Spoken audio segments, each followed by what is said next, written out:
Inside Outside Innovation is the podcast that brings you the best and the brightest in the world of startups and innovation. I'm your host, Brian Ardinger, founder of InsideOutside.io, a provider of research, events, and consulting services that help innovators and entrepreneurs build better products, launch new ideas, and compete in a world of change and disruption. Each week, we'll give you a front row seat to the latest thinking, tools, tactics, and trends in collaborative innovation. Let's get started. Welcome to another episode of Inside Outside Innovation. I'm your host, Brian Ardinger. And as always, we have another amazing guest with us live today. We are doing our IO Live series with Jeff Gothelf. He is the co-author of a number of different books, Sense and Respond, Lean UX. He wrote the book Lean versus Agile versus Design Thinking. And today we have him on the show to talk about his latest new book coming out called Forever Employable. Jeff, welcome to the show. Hey, Brian. Good to see you again. And it's great to be here. I'm excited to have you back on. I think you've been on the show 3 times in various forms across the world. It was probably 3 or 4 years ago when you were launching Sense and Respond. You and Josh came on the show to talk about that. More recently, back at episode 156, we talked a little bit about building a culture of innovation and learning. And now the world has changed, and you've written another book, Forever Employable. You're known as the Lean X Agile guy. Yeah. What made you decide to write a book about career development? Yeah, it's super interesting. And everything you're saying and everything you're bringing up is exactly sort of the thought process and concern that I've gone through over the last couple of years. I've considered this project and whether or not it was something I was going to invest in and put out there. But the reality is that as different as it may seem by comparison to Lean UX, Sense and Respond, Lean versus Agile versus Design Thinking, when you read it, what you'll see is that the subject matter is different. The subject matter is you, your career, your professional development, your growth, your safety net. But a lot of the thinking is very, very similar and should be very familiar if you're familiar with Lean UX, Sense and Respond, Lean versus Agile versus Design Thinking. And the reason why this project even kicked off in the first place is tongue-in-cheek to some extent, but not really, was a response to things that I was sensing from the marketplace. So for years now, for the last 2, 3, 4 years, I've been getting inbound requests on a semi-regular basis to talk about how I built my career and how I built this platform and how I started writing books and giving talks and teaching workshops and that type of thing. People really want to know this kind of stuff. How do you actually make it happen?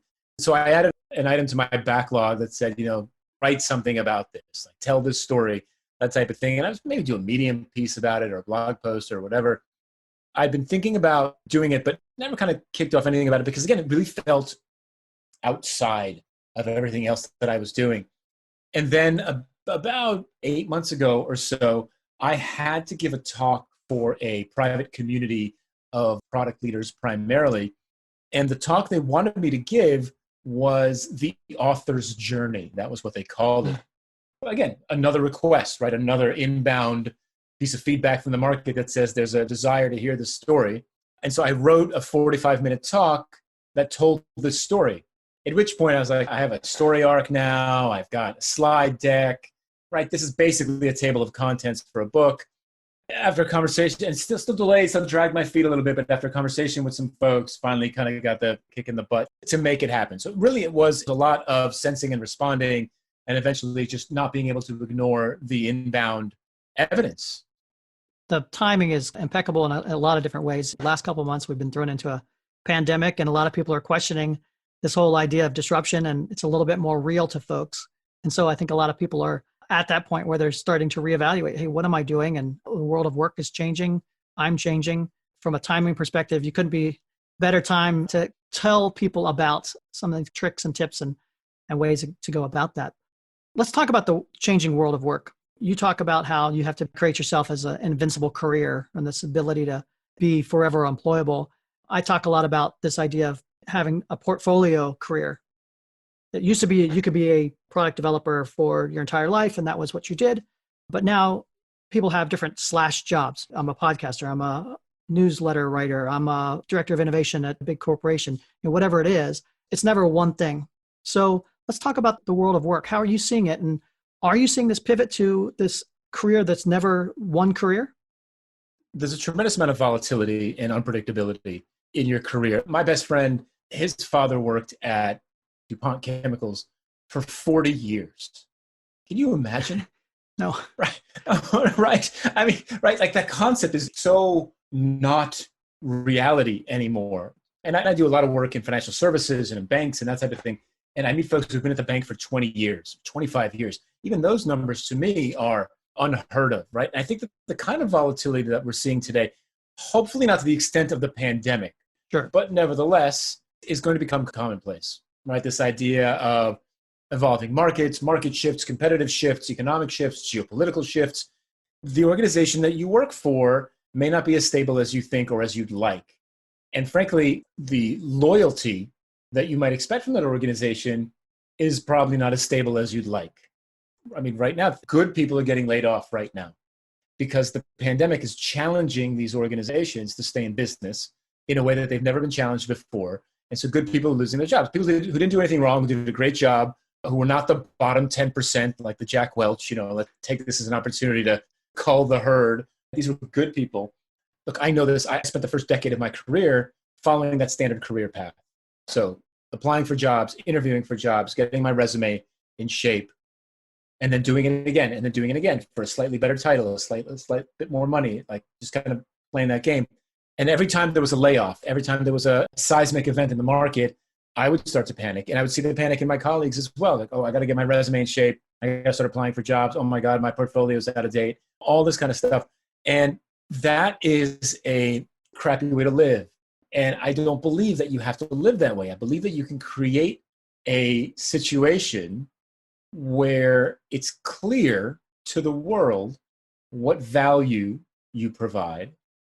And it's clear to the world when they need that service or value or skill set, where to go to get it, so that you don't have to have that panicky feeling every time something kind of changes in the marketplace. And to me, that's huge. If I can help people build that safety net around themselves, that's a huge win. So we are live. We've got a number of people in the attendees. So we are opening this up for Q&A in a bit. If you do have a question you'd like to ask Jeff, you can go to the Q&A box at the bottom of the Zoom, click your question in there, and we'll start answering those in a little bit. And you are the product effectively nowadays. What can you do to be a better product manager for yourself? What are some of the tips and things that you've talked about in the book to utilize this product management expertise on your own career? Yeah, and that's exactly the foot in the previous content that is maintained in this book, right? And to me, that's what made me feel more comfortable writing it, frankly, is because there is that connection, right? It's not just like this sharp left turn, but there is that connection that says, treat yourself and your career and your professional development and growth as a product, and use product development, product management practices, bring them to bear on that product and service that you're building. So let's think about it, okay? In the same way that we think about solving problems with the products and services that we make, okay, great. What problems do you solve? Right, let's start there.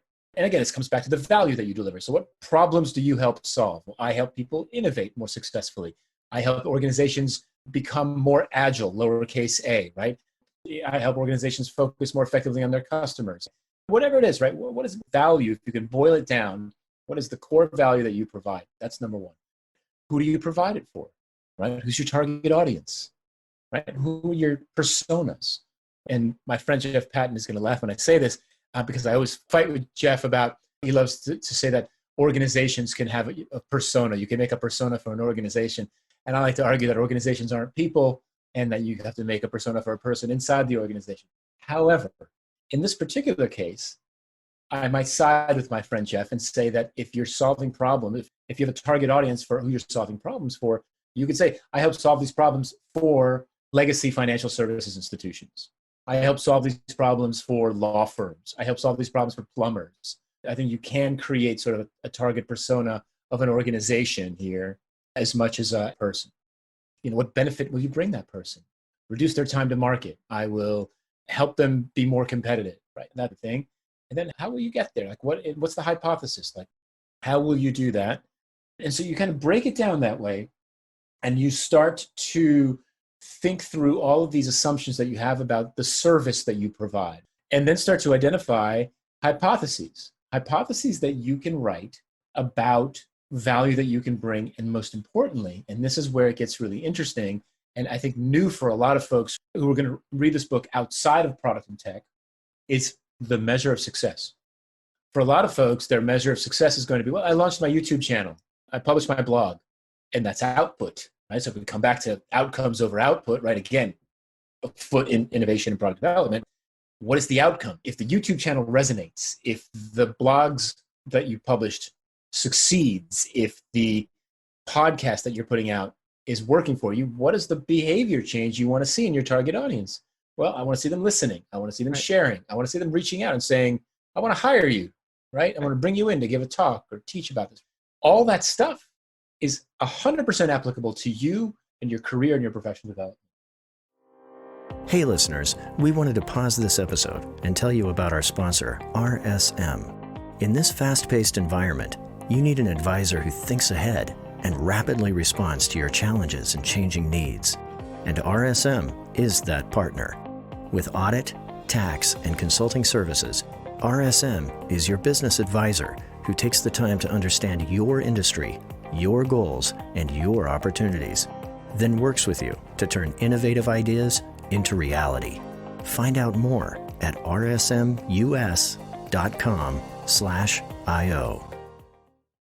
I know you outline in the book some of the qualities that a person who is trying to become forever employable should be nurturing and building. What are some of those qualities, and what have you seen that's worked for yourself? So the qualities I list in the book are the qualities that I see in myself today. That is not to say that I saw those qualities in myself 10 years ago, 15 years ago. And even when I finally struck out on my own, I mean, I co-founded a company with Josh Seiden and Gift Constable in January of 2012. That was a big move, but I still had partners in that. When I finally struck out officially on my own at the end of 2015, roughly, it wasn't until then, really 5 years ago, less than 5 years ago, that I really started to feel like an entrepreneur. So the first quality is entrepreneurialism. Is what have you done to build entrepreneurial ventures or entrepreneurial skills in your life that can help you invent and reinvent yourself as the world changes around you, right? So for example, I talk in the book about how I used to play in bands. And a lot of people will tell you that I didn't realize this at the time. I was just having fun trying to be a rock star. A lot of people will tell you that bands are startups. It's a bunch of folks getting together with a crazy idea, investing everything they have in it, sleeping on floors, trying to get the world to come to you and believe in your vision and subscribe to your stuff, buy your stuff, whatever it is. And I helped not only play music in bands, but I ran those businesses. Business is a strong word. You know, businesses would imply we were making money. But I ran those ventures, let's just put it that way. I have that skill set, right? So I'm sure you've done something entrepreneurial in your life to lean on. Self-confidence is key, right? What have you done in the past that was risky or something that made you uncomfortable, but you persevered and succeeded in the end or learned something from it? How do you leverage that to build your self-confidence? For me, the story that I tell in the book is I joined the circus when I was 22. And right after, literally I graduated college on a Saturday and I put all my stuff in storage, and my stuff, just to be perfectly clear, when I was 22, my stuff, if I recall, consisted of, I had a motorcycle, which was pretty cool. I had a mattress and I had a Bob Marley poster. That was pretty much, like that's it's hard to get that mattress on the motorcycle, but it's tough. It's tough. The Marley poster, I could kind of roll up and throw on my shoulder. But, and then Monday I was in the circus and it was a paying gig. I was doing audio production and sound and lights, and it was a gig and it paid money and more money than I'd ever made before. And it was miserable and weird and this subculture that no one ever talks about or knows anything about. But I learned a ton about myself, about how to survive, about how to make the best of a weird situation and, leverage that self-confidence. And then you start to get into kind of these more agile qualities. So continuous improvement, continuous learning, and then ultimately reinvention as well, right? As the world changes, I don't believe your core value has to change, but your delivery method, your channel, your face to the world, that might have to change to correspond with whatever is happening out in the real world now. Entrepreneurial focus, self-confidence, continuous learning, a lot of these skills and qualities are not something that can be turned on overnight. And you talk about the fact that this is the journey and it takes a while sometimes to get these pieces in place. There's not like a silver bullet where you say, okay, today I'm going to be forever employable and here's what I have. It's really a process that you have to go through, just like building a product where you have to build the product over time. And sometimes it takes a while to make that happen. Are there things that have sped up that process or things that have given you guidance as you've built out those skill sets? Yeah, it definitely took time and continues to take time. Like, I don't think I'm done. I feel like I'm actively working on this right now. It's at a level of success now that's taken me a decade to get here, decade plus, really. At this point, probably about 12 years to get here. The interesting thing here is that, and this is going to sound cliche, but like success begets success, right? So small wins, but you don't have to be like, oh, I got the book deal. You can start with, oh, my tweet went viral, or I got 1,000 people to read my blog post, or I got 100 people to read my blog post, whatever it is, right? So this idea that the more you can create, the more that you can put out there, the more the success accelerates ultimately, and then eventually starts to pick up. So for example, I started actively pursuing this approach when I was 35, and I published Lean UX when I was 40. Not exactly early on in my career, and it took me 5 years from the day that I decided that I was going to pursue this to the day that Lean UX was published. So 5 years. The accelerant attributes, the accelerant effect of Lean UX coming out on my career from that point forward was exponential in relation to the previous 5 years. The previous 5 years was very, incremental. And then the book hit and it was like a significant step forward. I think that it takes patience and perseverance.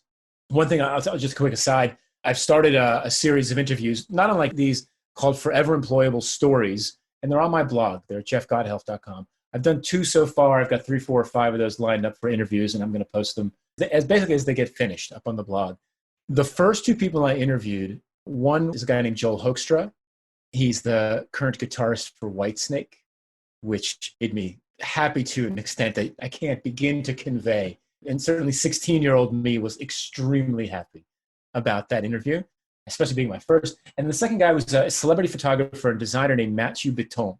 He's Lenny Kravitz's personal photographer, really just amazing guy with a story and career like you can't imagine. If there's one theme across those guys and the rest of the folks that I'm interviewing for this, it's perseverance, right? So you're going to send those tweets out. You're going to write that blog post. You're going to make those videos. You're going to make those podcasts, and no one's going to listen, right? It's going to be super, super rare if you come out of the gate screaming success, right? And no one's going to listen. But if you persevere and you push and you're determined and you're consistent and respectful and contribute to the canon and help the conversation grow, eventually people will start listening. And for me, that's the takeaway, right? So the takeaway is perseverance and consistency. What is it that you want to own, right? Where are you planting your flag? And how do you consistently tell that story? You talk a lot about how teaching is important too, being able to not only have that particular skill set, but able to share that with others. And then I think another one of your principles is kind of give it away. So can you talk a little bit more about that? In January, by pure coincidence, I ran into Gibson Biddle, the former VP of product at Netflix. Super interesting guy, super nice guy, very generous. And he and I are doing roughly the same thing these days, kind of the same kind of work, roughly in the same space. Obviously he comes at from a different story and I come at from a different story. And we were talking over dinner one night and he said, "What do you like best about what you do?" And I had to think about it for a second. I said, "I really like teaching." It was the first time I had realized that that's what I was doing.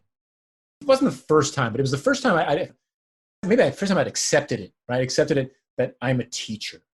Because I'd be like, oh, I'm a workshop facilitator, I'm a trainer, I'm a coach, I'm a consultant, I'm a speaker, right? I'm an author.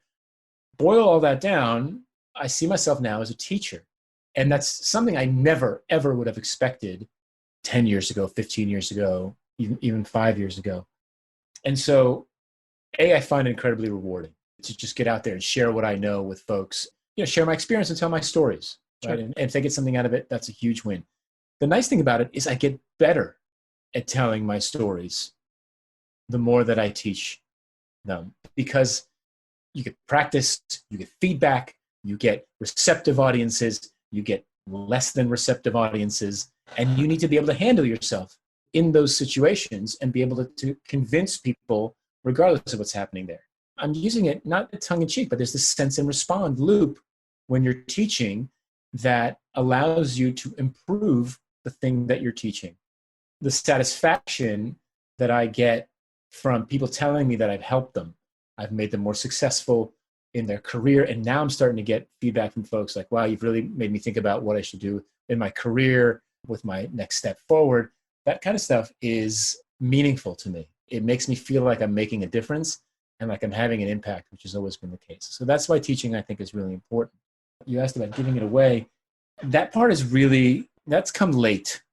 That's been a recent realization, relatively speaking. You build up your expertise, you build up your experience, and then you spend time developing the muscles that allow you to share that experience, that expertise with people. Teaching, storytelling, writing, speaking, that type of thing. And the idea that given how much time, I mean, you're talking about years, right? Years and years and years of my life has gone into developing that. The idea of just giving it all away for free was definitely a tough one for me to swallow. I'm not going to lie, right? It's like, man, I worked hard for this, right? I should be getting paid for this. And the amazing thing is, again, the more that I started to give away for free, the more videos that I published, the more articles that I published, the more came back, which to me was completely unintuitive for a long time. And now I totally see it as this virtuous cycle of you're developing the community, you're building that following, you're giving back. And when that community needs something more specific or more targeted or more explicit to their situation, they know who to go to. It's you. You become the person synonymous with that value, and they come back to you. And that's been a massive learning for me. That's really transformed how I run my business today. Well, let's open it up for questions from the audience. If you want to go down to the Q&A button on the bottom of your Zoom, you should be able to type in any type of question. As people are looking at that, I'll ask a couple more. Can you talk about some of the Agile tool sets that you use or have used in this particular book that are applicable and that you've used to apply to this new realm? Absolutely. I mean, you name it, it's in there. I work in short cycles. I do retrospectives. It's typically by myself. It's me. I mean, my assistant and I work on this stuff together. I do a lot of work with Josh Seiden, who's been on the show as well. And so he and I do retrospectives together to understand what's working. There is a tremendous amount of Agile-ish stuff, right? It's kind of the broad umbrella. So I manage everything in a Trello board. I limit work in progress. I focus on delivering value consistently and regularly, right? So there's always something coming out from me on some kind of cadence. That's very important to me. I change course. I have hypotheses about how things should work, and I change course. I'm going to give you a perfect example, and it's in the book, which is sort of ironic because the manuscript was basically completed as the lockdowns were kicking in. I want to create a community that I wasn't finding for myself yet here in Barcelona where I live.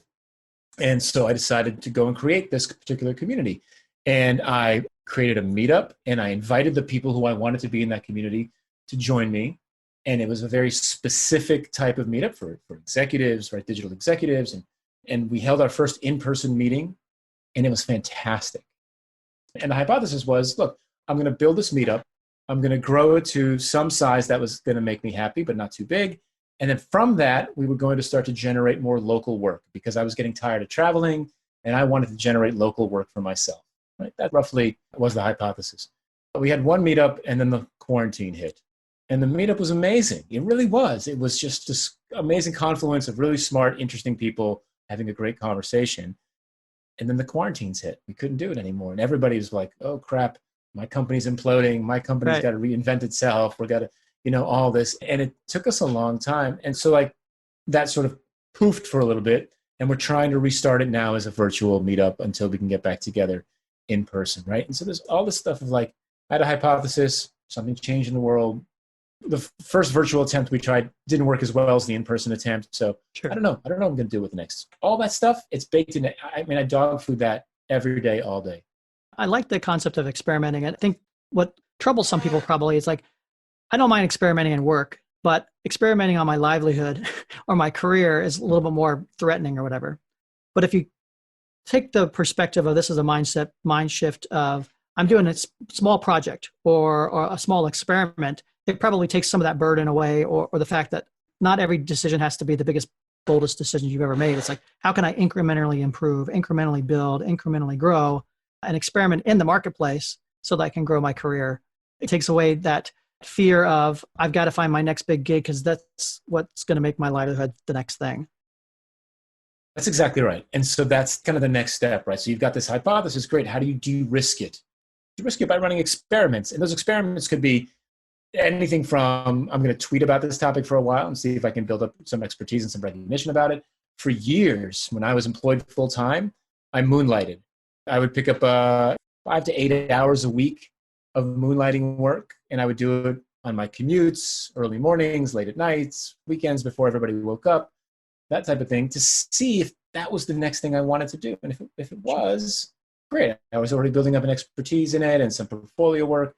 And if it wasn't, well, okay, so I lost a couple hours of sleep for 2 weeks and decided I didn't want to do this. So the experimentation is fantastic. Yeah, the last thing I'm telling you to do, please don't misunderstand.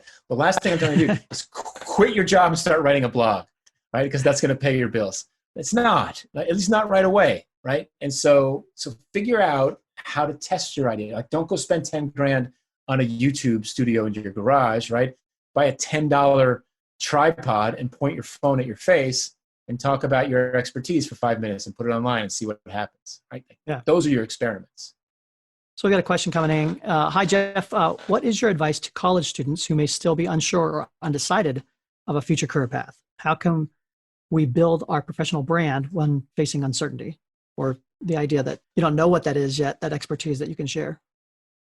So I think you're in a unique position in that you really, from a career perspective, you got nothing to lose. It's not like you're going to throw away a decade of experience doing something, or 20 years of, I've been in the bank for 20 years and I'm going to step out and join a startup, right? I think you've got nothing to lose in that sense. And so really it's writing down the things that you're passionate about, the things that you might have some experience or expertise in, the directions that you think you might want to go in, and then building small experiments in those directions to kind of see, A, what's resonating, and B, whether you like it. Because oftentimes we'll say, wow, I really want to be a sound man in a circus, for example. Right? Sounds good. No one ever said, no one ever said that, but here I was, right? But nevertheless, right, you pick a thing, you pick a direction, you say, look, I think this is what I want to do. Like, I want to make videos about my family business of sheep farming. Before you commit, like, the next year of your life to doing this, right, what are some experiments that you can run? What's already out there? Who's doing what? How can you differentiate? What's going to make you better? Can you participate in the current conversations without creating your own necessarily, but just contribute now, build a name for yourself, and then branch out on your own?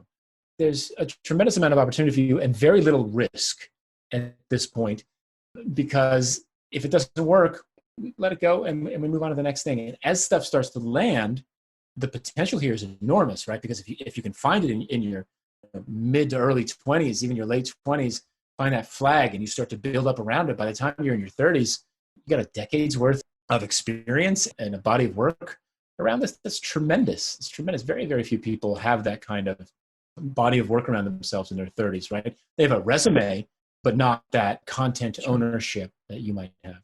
Switching gears a little bit, there's a question coming in. How do you see the evolution of the product Agile market in Barcelona and in extension to the world? Well, it's interesting. So product management, I don't think is going anywhere anytime soon. I think product management in one form or another is going to be around for a long time, right? There's a need for this. There's clearly, and the variability in the position is something that is never going to go away. Agile is interesting. Do I think that in 20 years, we're still going to sit here and talk about sprints and backlogs and retrospectives? Maybe not. The principles of agility, I don't see those going away at all, right? Continuous learning, continuous improvement, inspect and adapt, customer centricity, delivering value in short cycles, like all of those things. Like, why would we not want to do that? Like, I don't know why that would ever go out of style. Will we call it something else? Probably. Will the values be pretty much the same? Probably. Which becomes a really interesting challenge, right? So as a product manager, I think you've got a tremendous opportunity to build a forever employable career around yourself, especially as you figure out kind of what that niche is that you're going to own for yourself. I think as an agile, I'm not going to say an agile practitioner because I don't know what that is, right? But I think like as an agile coach, for example, I feel like that is increasingly becoming a commodity, which is both a difficult place in the market, but also I think a good opportunity. It's difficult because, okay, everybody's doing it or everybody thinks they can do it and there's a lot of noise. How do I stand out in that? So people largely equate one agile coach with another. However, the opportunity is standing out in that crowd. If you can figure out how to become the person everybody goes to first, what's unique about you, what's different about you, right? Why is your style of coaching better than everybody else's? That's a tremendous opportunity, right? To kind of leave the pack behind. But that's the thing that always is interesting to me is that when people hitch their wagon to a methodology, I don't know that that's a long-term plan for success. Hitching your wagon to a philosophy, I think that has staying power. What are some of the tools or resources that you've used that are out there that are very valuable to helping think through these career changes? I'm building some of those now. Right. So that'll be great. So that's going to be something that's going to come out as kind of a value add for the book and for people who bought the book and that type of thing. So I'm putting together a workbook that has canvases in it. Forgive me for putting more canvases into the world. I'm sorry about that. But really thinking through, I think the tools for me are Lean UX, Lean Startup, Scrum, business model generation. Those are the tools that you can repurpose and apply into your career development. But I think, look, initially, it's really taking a personal look and saying, what are the questions that I asked myself? Like on the day that I decided that I wasn't going to chase jobs anymore, jobs were going to find me. One of the questions that I asked myself was, why would people look for me? We talked about this a little bit earlier, like what problem do I solve? What's my core value? I think if you can ask yourself that question and really boil it down to a core value, not tied to a specific methodology, maybe not tied to a specific technology, right? What is the core value that you provide? I think that's a great place to start. If you can get to that, then it's a question of, okay, well, what are the various channels that I can use to deploy that value? I did a Sense and Respond book club, actually, not too long ago with some restaurateurs, which was super interesting. And they had read Sense and Respond, which was super interesting. It's like, why are you guys reading this book? But they're entrepreneurs, and so they read the book. And the quarantine had just hit when we did this. And a lot of them were like, I'm hosed, right? There's nothing I can do. I run a restaurant. And if people can't go to the restaurant, then I'm screwed. And I had the same conversation with them. I said, okay, great. I get it, right? Like the physical place is the thing, but what is the core value of the physical place? Like, what is the vibe of the place? What is the unique value proposition of the place, right? Is it tropical vibes and delicious food?